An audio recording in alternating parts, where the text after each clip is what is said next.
So we just got our first look at Starfield, a game that many of us have been very excited for many, many years. And the reason we're excited for it is because we're diehard fans of Bethesda Games, or at least we were in the past, before the last few outings. Needless to say, Fallout 76 lost a lot of cred when it comes to the public's opinion of Bethesda Games Studios. I think most of us are looking at Starfield with skeptical hippo eyes, as we properly should, and are waiting to get super hyped about Starfield because we've been burnt before.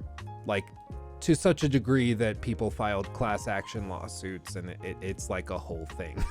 Quick sidebar, funny little thing. I was playing Fallout 76 recently in preparation for an upcoming video, and I had to agree to the terms and conditions, and ZeniMax changed the terms and conditions now, so before you're allowed to play Fallout 76, you have to agree not to join a class action lawsuit against them with regards to Fallout 76, and then also not to sue them in court, but that you have to go to mediation and you can't just take them straight to like civil claims court, which I found really, really funny. You know, nothing instills confidence in your players like, okay, before you play it, sign this. You can't sue us. Why would I need to sign it? Is the game bad? Like, should I not be playing it?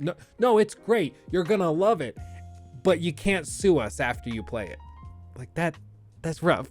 It's rough. Well, moving on, we saw Starfield for the first time and we got really excited. I even had my Todd Howard cutout with me for the showcase. I was ready to go. I was excited. But immediately, I think a lot of us were pretty concerned with what we saw. For one, not trying to be a dick or anything, the gunplay looks really rough. Like, this thing would be unrealistic in a Nerf battle. All of the guns look really, really flighty. All of the sound effects are strangely soft and lack punch. There's no other way I can say it. Like, it just feels like a huge step down from Fallout 76, which is saying something, because the gunplay in that game is still atrocious and very laggy and lacking in punch.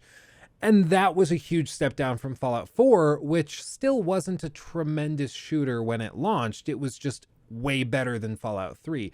But all this to say, like, Starfield's combat looks really rough. Now, I can forgive that. I can move on because these games have never really been sold on their combat. They're sold on their world design, on the actual world building that makes these worlds feel lived in and worth exploring. And they're built on the narratives and the stories and the other gameplay systems and player freedoms that are enumerated upon the player when they launch. So I can move on from that and cast it aside. But what I can't just move on from is Bethesda's reputation for overpromising and underdelivering, and in recent years for providing extremely half-baked systems to the player that are initially promised as groundbreaking, breathtaking systems. 16 times the detail. They also showed off other things which I think in years past would have been much more exciting than they are right now in the context of other games that exist, such as the base building, which looks good and looks fun, especially considering you can recruit NPCs that you find throughout the galaxy to work there for you. They can even produce resources which you're gonna need to like build other bases and improve your ship and weaponry and all of that. So that's interesting, but in the age of No Man's Sky, it's nothing particularly astounding. And then they also showed off like ship customization, also cool, but in the age of Elite Dangerous and once again No Man's Sky, that's not particularly breathtaking. You know, when this game was being conceptualized back in 2014-15, right as Fallout 4 was getting ready to launch and they were just laying the groundwork for what this game was going to be, I'm sure those ideas seemed so far away and so amazing. But now in 2022, it's just not that impressive anymore, and it's not that exciting. And furthermore, I think players have realized that doesn't a great game make. You need a lot more. And what was really impressive and interesting about this to me, it was not just the announcement of the thing I'm about to describe, but everybody and the audience's reaction to it, because it was so markedly different from what it would have been just a few short years ago. And that was when Todd Howard said, "One more thing, how big is this game?" And he showed that there are hundreds of planets in many systems. In fact, there are over 1,000 planets for you to explore. Not only can you go to specific cities on those planets that are inhabited and carefully crafted by Bethesda's artists, but you can go anywhere on that planet and explore it freely. That's pretty amazing. And I think in 2014 or 15, if that was announced, we would all be losing our minds. Like, oh my God, this game is going to be amazing. Like hype levels up to the level of Elden Ring. That crazy. I really do believe we would have been like that. But in the years that have followed No Man's Sky's launch back in 2016, and after the broken promises of not just Fallout 4, but also Fallout 76, I think many of us have realized that just a cool soundbite isn't enough to make a great game. And in this case, promising 1,000 planets to explore sounds awesome, but once you start thinking of it in practical terms, it's like, okay, Bethesda Games Studios has a couple of hundred employees actively working on this game. If you count Bethesda Games Studios Austin, who I'm sure is helping with the game, and some of their other teams that have assisted, maybe you go all the way to saying there's 400, 500 people working on this.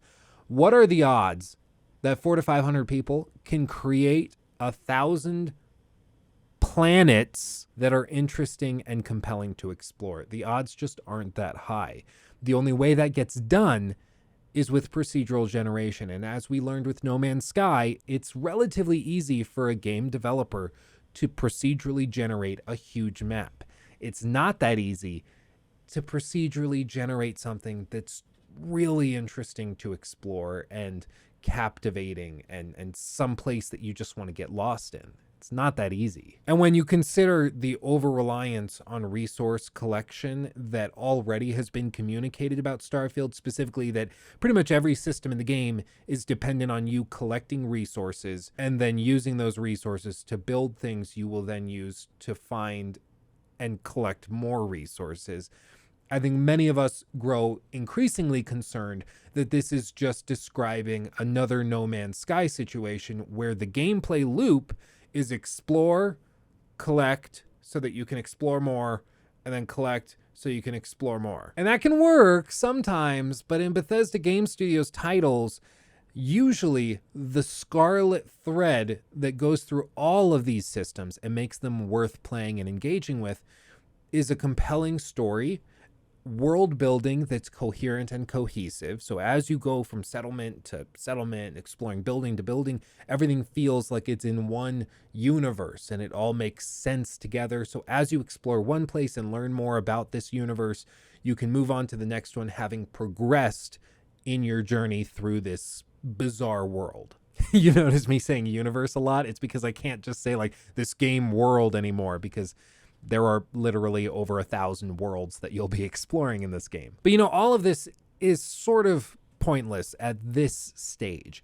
We don't really know what Starfield is going to be. All we're going off of is what we've been shown. And what we've been shown is, I'm being honest, fairly lackluster. It's not exceptional. It's not amazing. It's just kind of okay. And this is backed up with a quick poll that I did of you guys as of the time of recording this video at 9:58 p.m. on June 12th, the night of the announcement that they did this. I asked you guys, and there are currently 4.8 thousand votes. By the time this video is going up in the morning, it's probably closer to 10 to 15,000 of you guys. Thank you for voting, by the way. I appreciate all of you. You're all amazing. And as you can see right here, a little screenshot of the poll. It's sitting at 17% of you say it looks amazing, all caps. 43% of you say it looks good, not great. 28% say it looks meh, not exceptional. 6% say it looks rough, and only 5% say it's bad, I'll pass. But just looking at that, the vast majority of players say that it looks either good, not great, or just meh and unexceptional. And that, I think, sums up the overall sentiment of the showcase. And that is that they didn't really sell us on this title. Most players look at this and say, it's not great. It's like, okay, it's probably fine. I'll get it, especially if it's on Game Pass, like day one. I'll play it, but I'm not sure that this is going to be the generation-defining experience that they probably thought this game would be back again when they were conceptualizing this years and years ago. But a word of positivity. I'm sorry, Todd, if this is hard to hear. Bethesda's actions over the last it's crazy to think, but decade, have really shown us that you can't just blindly hop on the hype train when it comes to these game developers and studios. And it also shows us that the gaming community has matured enough that we've learned not to just blindly buy into the hype from somebody who's a good salesman. It's sad to see, but Bethesda Games Studios has burned a lot of the cred they had with their fan base over the last few years. And it's going to take a lot more than just a 15-minute showcase of some gameplay to win us back and to convince us that this game is going to be something really, truly amazing. But interestingly enough, with Game Pass, it's almost like it doesn't really matter, because many of us are already subscribers to Game Pass. We're going to be subscribers whether or not this game actually launches or not. And so we're going to play the game, and we're not actually putting up that much money or concern over it. So even if it sucks, our hearts won't be broken as badly as they would have been just a few short years ago, because we didn't put in as much. Does that make sense? Yeah, we'll be bummed that the game sucks, but I don't think we'll be devastated that we wasted $70. Like when I bought Fallout 4 back in the day, I was so excited to play it. I had built a PC, my very first gaming PC, just to play Fallout 4, and it was so buggy at launch, I couldn't play it for longer than about an hour and a half before I had to stop recording my little playthrough session and move on with my day, because I couldn't play it. It was that broken and buggy, and I was devastated over it, especially because I had spent so much money and time getting ready for it. But with this, there are other fish in the sea. And I think that's generally what players are realizing is, Bethesda's glory years might be behind them. And especially as we've seen the gameplay presented and the graphical fidelity presented, I think a lot of players are like, yeah, it's fine. But it's not the same excitement we felt when Fallout 4 was announced in 2015 or when we played Skyrim for the first time. Word of positivity, the gaming industry has just gotten bigger and badder and better over the years.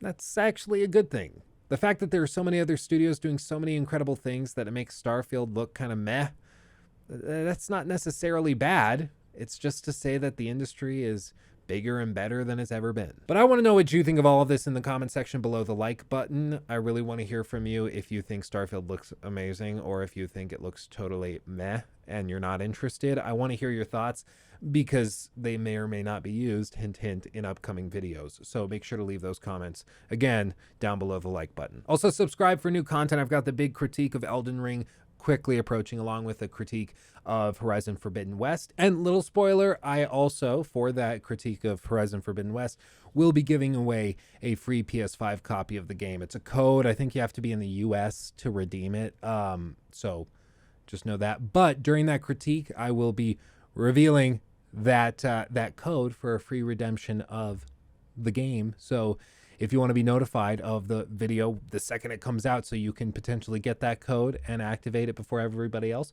make sure to subscribe and ring the bell. Because, again, it'll be like first come, first serve. Either you redeem it first or you don't. So the only way to get it first is to be notified first. Again, ring that bell. But that's it for me. Thank you for watching. I love you all. I'll see you in the next one. Hugs and kisses. Bye-bye. Also, follow me on Twitch, Twitter, all of that stuff. Bye.